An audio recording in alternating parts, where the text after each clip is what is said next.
They might forget the rose, and that's okay, but I don't think they'll forget the music. The Rose, 안녕하세요 and 안녕하세요. 축하합니다, because Billboard, your album, your band, the record, how does it feel to be The Rose right now with all of these accomplishments and your fans finally able to see you in person? We feel the same. We're very thankful, and I think for us, we've been doing music for around 7 years together, and these little accomplishments and big ones as well is really amazing for us. You said that you've been doing music for 7 years, but there has been a break for your members to honor their obligations, and so it does feel like a reunion. Almost, yeah. And after being apart physically and artistically, how has it felt like to come back together and create music again? It was so comforting. Yeah. We needed that moment, and that actually, we've been apart and we grew each other. We grew individually. Yeah. And then we got together and we did about a week of catching up, and we had so much time drinking and having fun. And there, the new music and the new album concept came out there. So, we really loved spending time together and being back together. Well, I want to talk about that because you spent a week together, having fun, laughing, catching up, drinking. Yes. That's a great time to me already, it sounds like. And then from there, this music comes out, as you said. And the album is called Heal. Yes. And I can see how that would be a very healing process. But can you describe that healing process, what it means to you?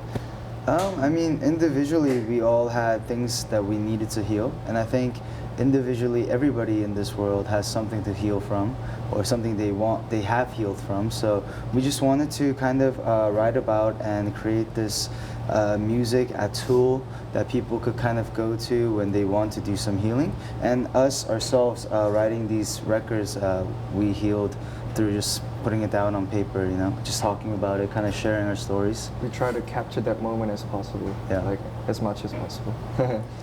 Well, when we talk about the story of The Rose, it's the name of the band, that's how you came to be initially, and yet it's 7 years later. I want to talk about what the rose, the word the rose, meant to you then and what it means to you now as your group name. Wow.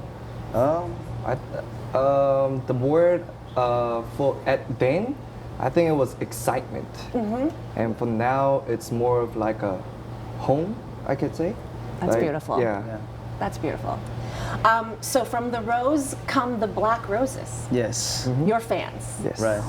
Let's talk about your relationship, the relationship between the rose and the black roses. Ooh. And for the people out there who aren't familiar, how black roses came to be. Why did they call themselves black roses? Why do you call them black roses? Can we talk about the history between the band, the rose and the black roses? Okay. So in Korean, right, there's this thing, there's a term. It's like a drinking term. So if you drink for somebody, they ask, and if it's a guy, you say it's a black knight. Will you be the black knight for me? So because I can't drink this. Okay. So you're kind of protecting, right? Okay. The girl version of that is black rose. So black rose for us it meant protecting each other, and then also the flower meaning for the black rose is forever love, endless love. Yeah. Eternal love. Eternal love. Yes. So on so many levels, it means something with you and your fans. Right. Blooming together. Blooming. Oh, that's amazing. Yeah, I like wow, yes. Can I join? Yeah. Oh, yeah. For Can sure. I be the silent member of the Rose? Okay. I want to go back to your time apart because of your duty to your obligation to your country, which is an honor. And in the West, of course, we don't really have that here in most Western countries. Right. This issue has gotten a huge spotlight over the last couple of weeks because another Korean group of artists, BTS, have announced that they will be serving in the military. Okay. So can you talk about, as artists you don't turn on and off your artistry, You're artists all the time. So as artists, what it's like to pause your creative spirit over that time. and what that process is like for you. Well, certainly we gotta, serve, and we spend time in the base camp, but we kind of have a lot of free time actually too. So, well, we wrote a lot of songs actually, and there are in this album there are a few songs that they have wrote while they were in the army camp. Yeah. In the camp, we spent a lot of time developing ourselves. Yes. And I think it was actually a needed moment for us. The world moves so fast, though. So many things change so quickly. Were you ever at any point worried that the Black Roses would forget about the rose? That, does that come into your mind at all? I'm thinking about Army, like, will Army remember BTS? I mean, yes, obviously, but how is that relationship between your art and your community? And Right. They might forget the rose, and that's okay, but I don't think they'll forget the music, because I think that would be like a memory of like, it's almost like when you have like a childhood song that you liked, you always go back to it, right? So I think for us in Black Roses, the music is what's special, and for that, I think they won't forget. I think that's why, because we want to be really true to our music.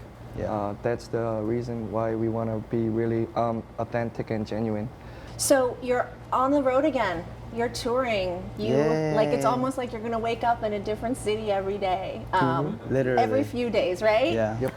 But you're getting to see the faces of your fans. Again, and performing. Songs are written to be heard. They're written to be performed in front of an audience. So what's that like for you guys, being live, jamming together? And that's our favorite, thing to do. Live. Singing live, singing with people. Yeah. And we're just happy to be doing it, and we're blessed that we can do it. Yeah. Well, thank you so much for stopping by. It's a great treat for Canadians to be able to, participate in your artistry and to hear your music. But it's also great for us to host you, because we've introduced you. I think you have tried some Canadian snacks. Oh yeah, for sure. Now, Asians are known to have great taste in snacks. I am Asian as well, so I'm very picky about my snacks. So you tried ketchup chips. Yeah. It's the most Canadian of snacks. So how does ketchup chips measure up? Oh my God, it's really a bummer that we don't have ketchup chips in Korea. We really want that. We're bad. proud. It's really good to have. There's a lot of Korean who actually recommend, when you go to Canada, you gotta try this, which is the ketchup chips. And I'm so proud of us right now. Well, I hope you get to take some ketchup chips on the road with you, where you're going next. I've got plenty ready. And thank you for your time, and also thank you for sharing and being vulnerable and talking to us today. We really appreciate it. 감사합니다. Thank you. Thank you for having us. Thank you. Like the video? Then hit the button, or better yet, drop us a comment. Then check out our latest videos here. And don't forget to subscribe by hitting the button here for more celebrity interviews and entertainment news.